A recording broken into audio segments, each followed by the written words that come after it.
Pemirsa, maraknya alih fungsi lahan adat di Bali, khususnya di wilayah Kota Denpasar, menjadi sorotan tajam di tengah meningkatnya bencana alam seperti banjir dan yang akhir-akhir ini melanda sejumlah kawasan.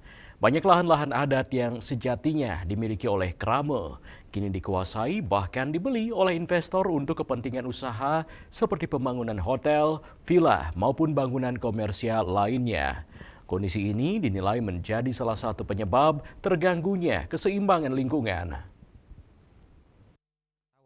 Menurut Iwayan Mirte, Bendesa Adat Poh Gading, fenomena ini mencerminkan mulai terkikisnya nilai-nilai luhur yang diwariskan oleh para leluhur, khususnya konsep Trihita Karana, konsep keseimbangan dan keharmonisan antara hubungan manusia dengan Tuhan atau parahyangan, manusia dengan sesama atau pawongan, serta manusia dengan lingkungan atau palemahan.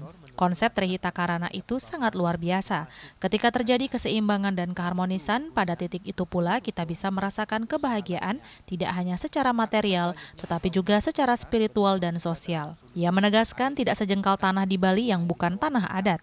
Seluruh wilayah di Bali sejatinya berada dalam tatanan desa pekraman yang dibangun berdasarkan konsep mandala dengan struktur kayangan 3, mencakup unsur parahyangan, pawongan, dan palemahan. Oleh karena itu, pemanfaatan lahan adat seharusnya tetap mengedepankan keseimbangan dan keharmonisan sebagaimana diatur dalam nilai-nilai adat dan filosofi leluhur.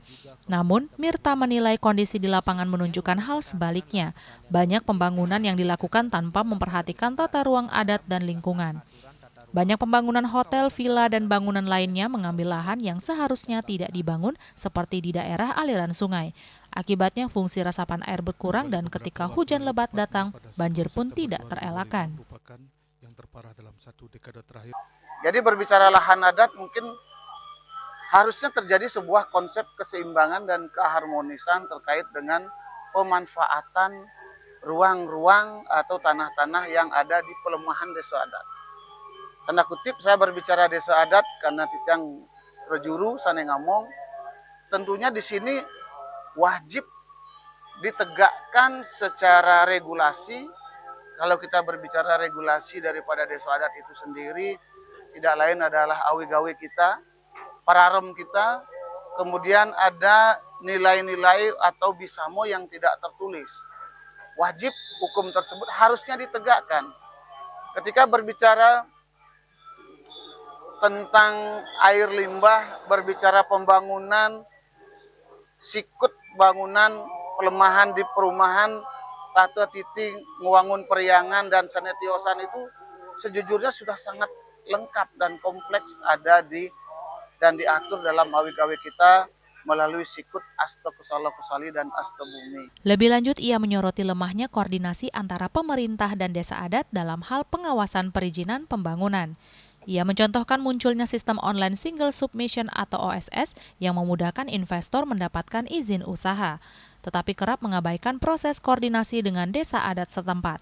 Seringkali investor sudah membeli lahan dan mengantongi izin melalui OSS tanpa sepengetahuan pihak desa adat, Kelian Banjar, kepala lingkungan maupun perbekal. Padahal secara adat ada tata cara seperti masado atau melapor terlebih dahulu. Ketika semua ini diabaikan, tentu keseimbangan ruang dan harmoni desa menjadi terganggu. Untuk itu, Mirta mengajak semua pihak baik pemerintah pusat, provinsi, kabupaten kota, hingga desa adat untuk duduk bersama, membangun sinergi yang berlandaskan keterbukaan dan kejujuran. Yang paling penting sekarang adalah bagaimana kita mengatur kembali palemahan desa adat. Mari kita jujur, terbuka dan bersinergi dalam menata ruang dan lahan di Bali. Pemerintah dan desa adat harus sejalan agar tujuan bersama yaitu menjaga keseimbangan alam dan warisan leluhur dapat terwujud. Hendra, Bali TV.